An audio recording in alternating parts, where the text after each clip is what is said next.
Ons gesels in hierdie reeks oor klein treetjies wat uiteindelik groot verandering bring. En ek hoor in die afgelope tyd, hoor ek Dewald se getuienis en ons wil vandag so ietsie daarvan met jou deel en ook die klein treetjie in jou lewe wat dalk 'n baie groot verskil kan maak. Dewald, is lekker om saam met jou te kuier. Baie dankie Jomie. Jy skakel nou die afgelope jare al in by ons gemeente. Ja, Miskien wil jy dalk vir ons vertel hoe dit gebeur dat jy hier by ons beland het. wel, my lewe was moeilik geweest. Ek het nie veel gehad nie. Was op straat geweest en ek het die dag 'n dagwerkie gehad saam met iemand wat kontrakwerk kom doen hier om iets reg te maak het. En van wat ek ingestap het, die warm, gasvrye, vriendelike atmosfeer hier binnekant. En ek ontmoet jou toe Dominee en die oomblik wat ons aan mekaar wat op mekaar geraak het. Ek kon nie 'n woord hoor wat jy my sê nou ek voel net die gees wat op my afkom en met my raas. Vir my in liefdepad wat my sê ek is lief vir jou. Wat maak jy? Hoekom moet ek vir jou wag? Ruk jou lewe reg. Ek wag vir jou. Ja, en dit het gemaak dat jy kerk toe gekom het daai Sondag. Maar vertel vir ons voordat ons by daardie Sondag gaan uitkom en by daardie boodskap gaan uitkom wat jou lewe geraak het. Vertel so 'n bietjie meer Dewald van jou lewe die afgelope paar jaar. Wat is die dinge wat jou teruggehou het? Dit wat jy ervaar het waarin jy vasgevang was. Ja, wel ek was vasgevang in Willems en dit is 'n alwaarse maalkolk waarin jy jouself vasvang en uiteindelik het ek opgeëindig op straat. Letterlik op straat. Letterlik op straat. Hoe met lank geen het jy op inkomen. straat gebly, Dewald? Die laaste tyd was 2 jaar. 2 jaar op Ja. straat. Ja. Ja. Ja, so nou was geen uitkoms nie. Daar was geen jy weet jy speel jy het niks, jy het geen kontak met mense kom net so naby aan jou, jy kan nie, daar's geen hoop nie, geen uitkoms nie. En jy het net, jy's in hierdie duiwelwêreld, dis 'n demoniese wêreld wat jou vashou. Ja. En daar's nie uitkom nie. Vertel vir my 'n bietjie van jou familie. Albei my ouers is oorlede.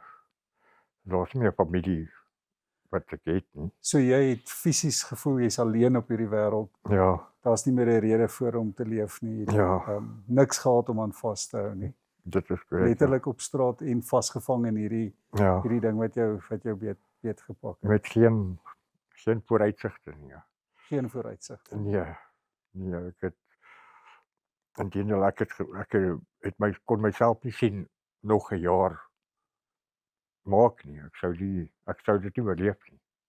Ek het dit besef, ek sou dit nie nog 'n jaar op straat oorleef nie. Dewald, en toe kom jy daardie Sondag kerk toe en dit was 'n spesifieke diens wat ons oor ons 50 jaar feesjaar gesels het en ons het gesels oor Jesus wat jou vrymaak. Ja. En daar het iets daai dag gebeur waar die Heilige Gees spesifiek met jou gepraat het. Deel 'n bietjie vir ons daardie moment. Toe jy vir my sê, Jesus het ons vrygekoop. Daar's niks meer wat jou vashou nie. Jy is vrygekoop. Jy jy's skoon. Jy kan vorentoe gaan. Daar is niks wat jy voor hoef jouself te skaam nie. Want jy is vrygekoop in Jesus.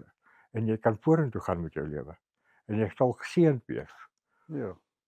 En daai dag het ek gesê, hier's iemand vandag in die kerk en oor 'n jaar van nou af gaan jou storie anders te lyk en jou hele storie gaan verander. Baie. En ons gaan jou storie hoor oor 'n jaar van nou af en die jaar is nou verby. Dit is 'n jaar, ja. En Ja. wat het intussen tyd gebeur toe na daardie boodskap? Ag, my hele lewe het verander. Ek het blyplek. Ek het kon 'n kar koop die jaar. Ek het werk. Ek is net geseënd elke dag. En in daai boodskap wat ek ontvang het van vrygekoop, het dit my moontlik gemaak om alles agter te los en weg te stap. Met niks wat my vashou of my terugtrek of weet ek het daar was geen hinkering om verlange of dit was net alles vorentoe en Jesus is lief vir my. Wonderlik. En dit is wat vryheid in Christus beteken, is as Jesus jou kom loskoop, maak hy jou vry van jou verlede en hy sê, ek het 'n nuwe begin vir jou, waag saam met my. En daardie dag het Dewald saam met die Here gewaag en die Here het sy hele lewe verander. Blyplek, hy kon sy eie motor koop, hy het werk, hy sê nou vir my, meer is genoeg, amper meer werk as wat hy kan hanteer. En dit is so wonderlik om dit te kan hoor. En natuurlik, glo ek, dit was nie elke dag maklik geweest nie. Daar was ook in hierdie jaar steeds moeilike dae, ten spyte daarvan dat 'n mens begin vrykom, het was daar moeiliker dae ook. Ja, die vyand is altyd, hy probeer jou altyd kry op 'n punt waar jy net 'n bietjie twyfel of net 'n bietjie moed verloor vir die dag. Hy probeer jou net op net so trip basies, weet. Okay. Hoe het jy dit hanteer? Hoe het jy daardie moeiliker dae hanteer? Die krag van Jesus, dit wat hy vir my wil hê. Ja. Dit So het my gestel om dit te kan doen. Dit het my absoluut vrygekoop. Absoluut vrygekoop, dat daar is niks wat my kan vashou nie. Of niks wat my kan terughou nie. Want Jesus is lief vir my.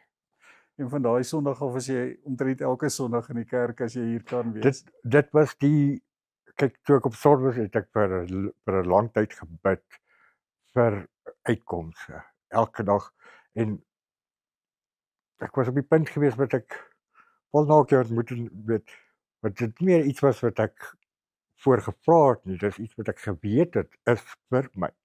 Ja. So ek my hele lewe daar begin draai dat ek weet daar is beter wat wag vir my. Dit is daar. Ek is gekies. En watter rol het die gemeente verder in jou lewe gespeel in hierdie jaar? Net om deel te wees en die vriendelikheid wat almal my hier gee en net om deel te wees van 'n gemeente. Dit wat almal is oop en vriendelik hier gewees en almal die warmte wat jy hier voel, dit is soos familie. Dit is regtig. Ek was altyd alleen gewees, maar hier het ek my familie. Dit is my familie hierso.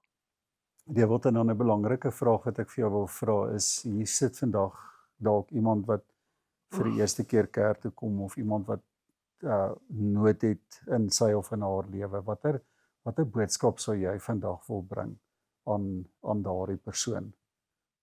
Ek sê dit is baie belangrik om vas te hou aan jou geloof.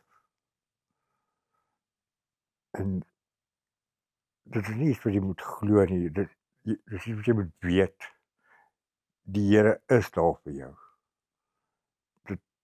Dit gaan verby geloof. Dit is jy weet dit. Dit is wat ek kan sê is om dit vas te hou. Ek hou daarvan hoe Dewald dit stel. Hy sê dit is ons het so uitgeraak in die term wat ons gebruik, jy moet glo. Maar geloof is 'n sekere wete.